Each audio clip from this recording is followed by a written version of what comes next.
mo alam kung kailan nila ilalabas sa tamang panahon ng tatlong inhibitors. At sa damakmak na tore ang kupunan ng Team Falcons, hindi sila pwedeng magpadala. Nandun na naman si Xavero sa baba. This might be the blitz that Team Falcons is gonna go for.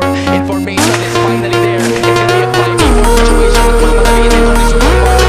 Nagdalas talaga. But Super Mario and Kirk, sila maghihintay na ito si Xavero. Surge na lang gagawin ng Team Falcons dito.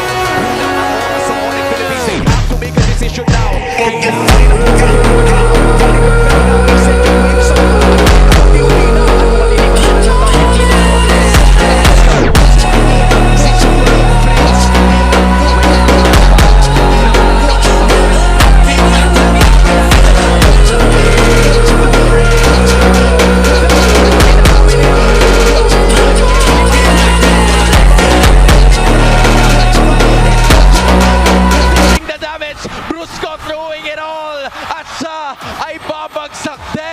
Kirk is gonna be retreating. King Kong and Xavero looking to defend. Pero ito na yata ang katapusan.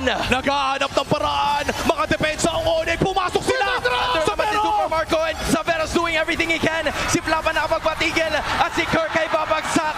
Nagpasiklab na sa Maynila. Pero hindi pa doon matatapos.